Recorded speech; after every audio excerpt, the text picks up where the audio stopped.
Hi, guys. I hope you've been enjoying the Lemonade War. We're going to continue tonight with Chapter 9. Okay, Chapter 9 is called Negotiation. I'm curious to see what Jesse and Evan are up to now. Negotiation is a noun, a method of bargaining so that you can reach an agreement. Evan looked up from the marble track he was building when Jessie walked in the front door. She looked hot. She looked sweaty. She looked happy, really happy, like she'd just gotten an A plus, or like she'd just won a war. "What are you smiling for?" asked Evan, holding a marble at the top of the track. "No reason." Jessie put her hands on her hips and stared at Evan. She looked like one of those goofy yellow smiley faces, all mouth. "Well, quit looking at me, would ya? It's creepifying. You look like you're going to explode or something." Evan dropped the marble into the funnel. It raced through the track, picking up speed around the curves. It passed the flywheel, sending the flags spinning, then fell into the final drop. When it reached the end of the track, it went sailing through the air like a beautiful silver bird and fell short. The marble landed on the ground instead of in the bullseye cup. Evan muttered under his breath and adjusted that position of the cup. "Raise the end of the track," said Jessie. "You'll get more loft." Evan looked at her angrily. The marble had fallen into the cup the last 10 times he'd done it. Why did it have to fall short the one time she was watching?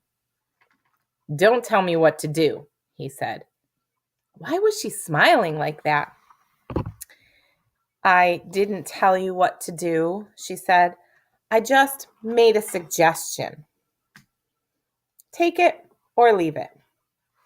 She turned to walk up the stairs. "Grumpminster Fink," she tossed over her shoulder. Evan threw a marble at her, disappearing back, but missed by a mile.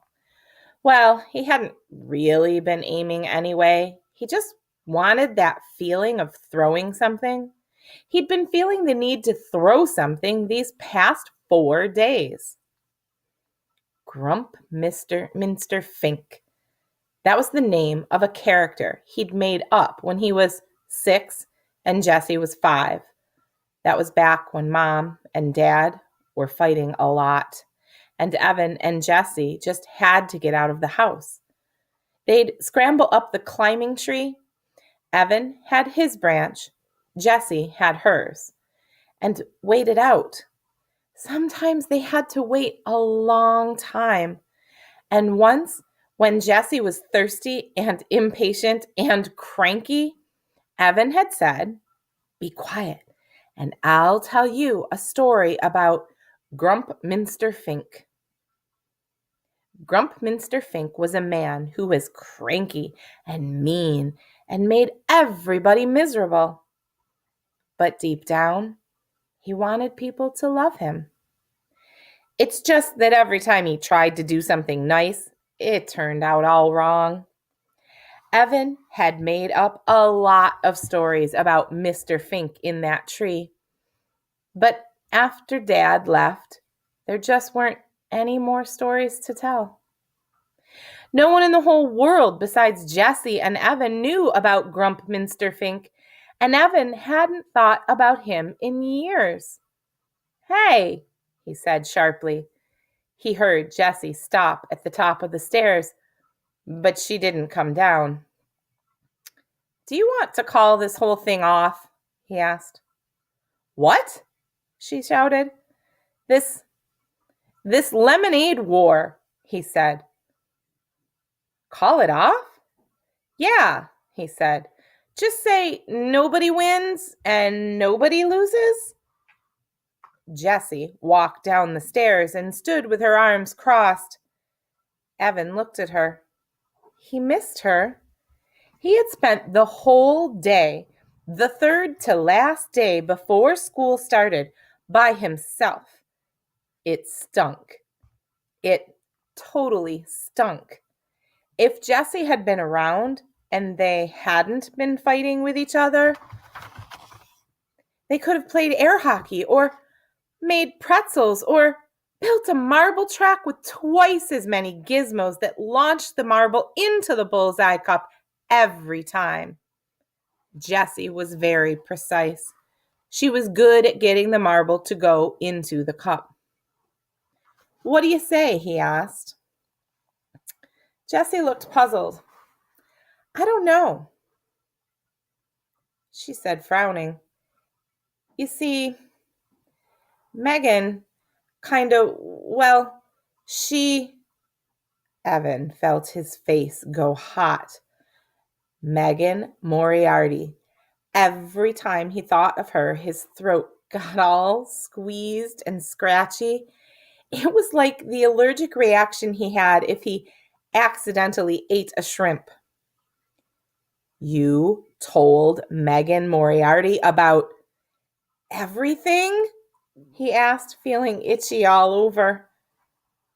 "No, well, what everything?" asked Jessie. Evan thought she looked like a fish caught in a net. "You did." And suddenly Evan knew exactly why Jessie had been smiling when she walked in the door, and why she didn't want to call off the war. She had done it again. She had figured out some way to show the world just how stupid he was. Like the time he'd come home with 100% on his weekly spelling quiz, the only time he'd ever gotten every word right, to find that Jessie had won a statewide poetry writing contest. He'd thrown his paper into the trash without even telling his mom. What was the point?